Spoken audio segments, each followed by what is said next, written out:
Well, hi everybody. It's Dr. Drake 63 here today, along with my herding dog Chloe.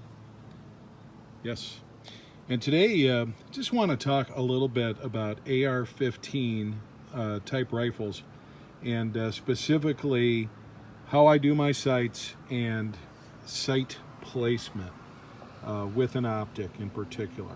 Okay. So first of all, what I've got up here on the table.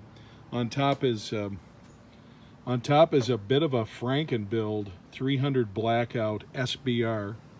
Started out as a pistol. I SBR'd it a couple of years ago, and like I said, it's kind of a Franken-build. It's got a Palmetto State lower that I built out with a Palmetto State parts kit. It's got Magpul grip. It's got a Spikes full auto bolt group, which has been doing a great job. Seekins handguard, or floated handguard, I should say.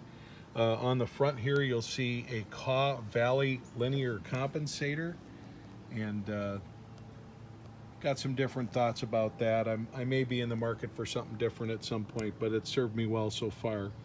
And so basically a little bit of everything, and then topped off with fixed sights by Daniel Defense, which these suckers are by far my favorite, my absolute favorite. You'll see they also sit atop this BCM complete rifle that I purchased.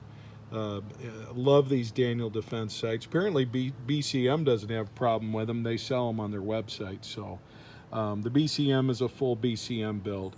Optic wise, we've got a Trijicon MRO, and sitting on top of this one we've got the Holosun 503 GU. I've reviewed both of these. I think they're both great sights, but I just want to talk a little bit about my philosophy on how I set these rifles up.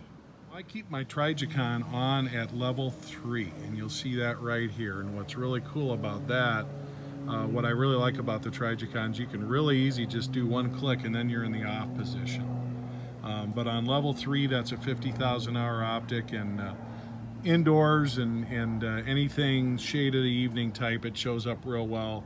It's probably not going to show up too well in this video. I think you can kind of see it coming in at the very top. Let's see if we can kind of get that down there. There you go. So you'll notice on the Daniel Defense rear sight, I've got the larger aperture versus the smaller aperture. And what this does with basically a 1/3 lower co-witness, this would be an absolute co-witness on a smaller size optic. But what I really love about this Trijicon, and continue to love about it, it gives you that nice big viewpoint like you might see with an Aimpoint Pro or an Aimpoint Comp, but it's just so much lighter. It's a briefer version, so you're carrying around less weight.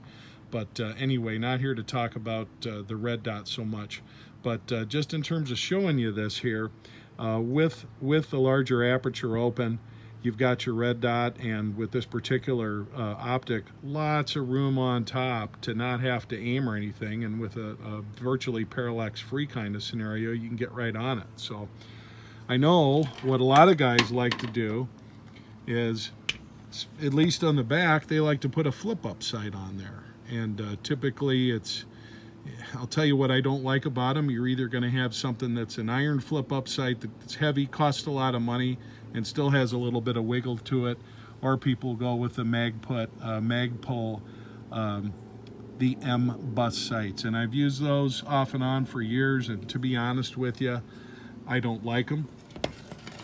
I like having a very sturdy and a very, very nice picture sight. That's why I like these Daniel Defenses.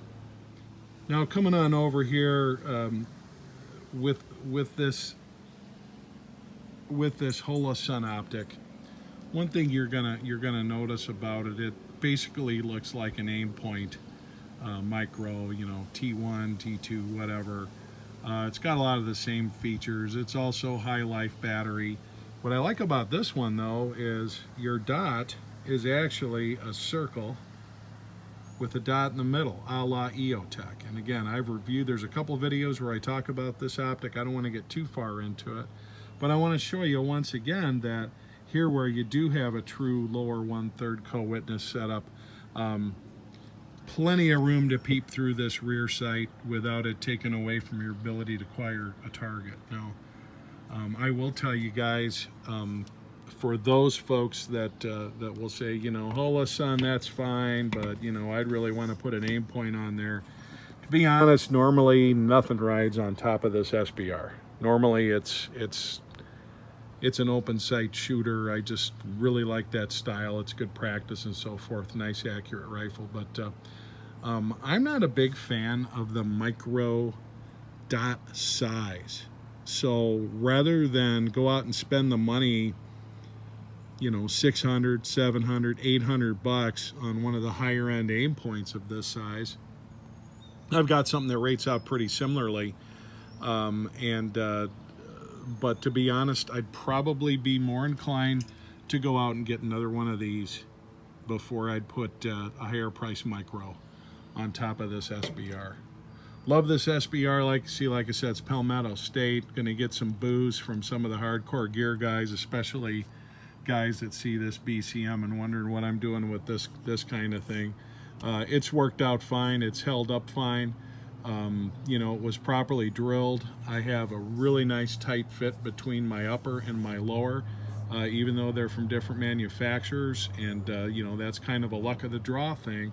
Whereas when you go out and you buy a BCM, or when you buy a Daniel Defense or some of the higher priced stuff, they're going to make sure it fits when they send it out the door. So you kind of take that chance when you build, and this one worked out beautifully for me. So there is that.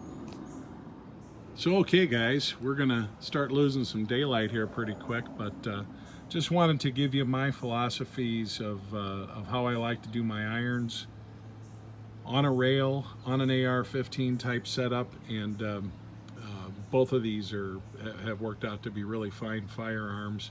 Forgot to mention I put the POF drop-in trigger in there, and for a while I built a lot of ARs with that, and I've really liked that trigger. You get those for 130, 140 bucks or so. But big fan of this kind of setup. I know a lot of guys, like I said, want to go with the flip-up sights so that they don't have anything in their picture with their red dot. I kind of find that if anything, it helps with acquisition and does not block view at all. But it's a personal preference thing. I can take those sights off and, like I said, or I'm sorry, take those red dots off and have myself a very nice iron sight setup, which is, I believe, much higher quality scenario than any flip-up sight you're going to get. So this is Dr. Drake 63. I just want to thank you for checking in with us today and watching this brief video on how I set up my ARs when it comes to iron sights and optics. Thanks for watching.